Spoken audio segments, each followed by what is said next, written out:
ได้คัดทิ้งเพราะว่ามอคคาร่าเราไม่ได้ทำต่อโอเคแล้วอะไรที่คัดทิ้งอะแลนเทล่าบางตัวก็ต้องทิ้งโอเคมันไปตัดดอกแล้วมันมีปัญหาครับเรื่องการแพ็คการอะไรโอเคจะมีว่าอย่างนั้นพี่ก็พอมีคัดทิ้งนะครับพอมีโอเคแต่ว่าคัดทิ้งนี่คือไม่ใช่คุณภาพมันไม่ดีคุณภาพมันก็ดีแต่ว่ามันไปติดขั้นตอนส่งออกแพ็คกิ้งเข้าใจครับโอเคเพราะว่าเราไม่ได้ส่งมันคือตอนเนี้ยที่ผมตั้งใจก็คือว่ากล้วยไม้มันมีไม้ตัดดอกกับไม้กระถางพี่ตัดดอกก็คือต้นอยู่ในประเทศดอกไปอีกชนิดหนึ่งก็คือไม้กระถางคือไปทั้งต้นทั้งดอกที่ผมนำอยู่เมื่อเป็นอย่างนั้นเกิดขึ้นแล้วปุ๊บนะครับเราต้องการเอาไปนำสื่อนำเสนอให้พวกเขารู้ว่าประเทศไทยเราพร้อมหมด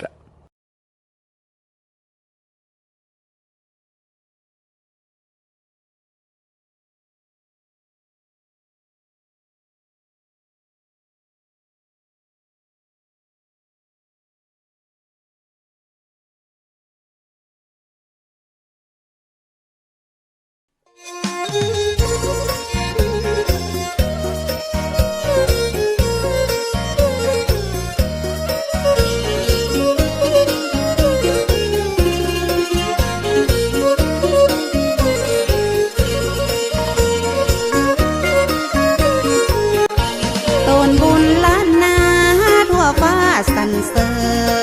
ญเป็นห่มพอเงินพอทองแผ่กว้างผู้บาสีวิจัยเป็นพระผู้สร้างเป็นที่กล่าวขานเล่าสืบกันมาท่านเป็นตนบุญเป็นตนเมตตา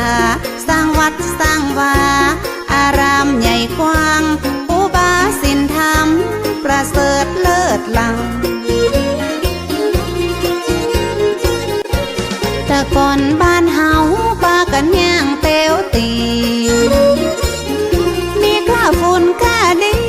ตุกยากอยากการตู้เย็นทีวียังบ่มีเข้าบ้านถนนหนทางบ่ได้ลาดยางบ่ต้อยดอยสุเทพลมพัดซอยเป็นป่าเป็นดอยลัดตามห้อยห้อมหอยเป็นหมอกเป็นเมยปัดเจยจุ่มหนึ่งแถว4-5 ชั่วโมงกว่าจะขึ้นไปถึงเหงื่อออกไหลซึ้งก็เหม็นผ้าเหม็นเสื้ออิดอ่อนกลางขายังเป็นเมื่อป้าเขาคุ้มคือเป็นห่มบางเก่า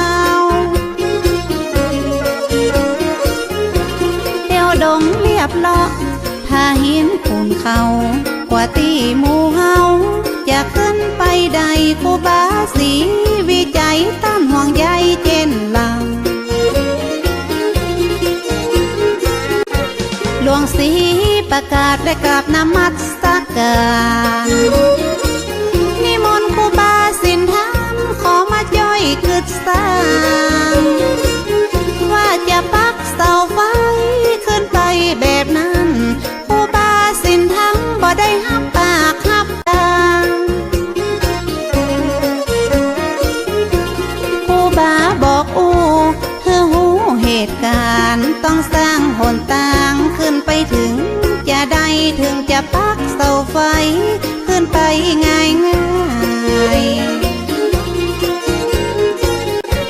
ผู้บาสีวิจัยว่าจะสร้างถนน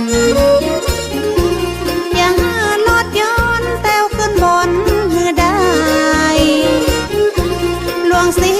ประกาศยกมือสาขึ้นไว้ว่าเฮาบ่มีเครื่องไว้เครื่องใจทุนแรงอย่าเอาหยังมาคูดปืดหินดินแข็งบ่มีเงินแสนเฮาตึงแป้งบ่ได้ครูบาเจ้าศรีวิจัยท่านตึงบ่ไหวบ่วัน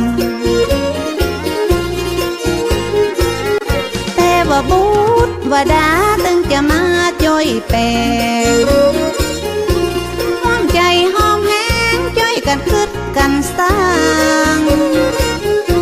แต่บ่มีเงินเป็นแสนเป็นล้านจ่อยกันคึดสร้างมันตึงจะใหญ่ขึ้นมาได้ปฐมมาเลิก10 นาฬิกาที่9 พฤศจิกา2477แม่นมันครูบาได้เป็นประธานพุทธแถวทางเริ่มเก่า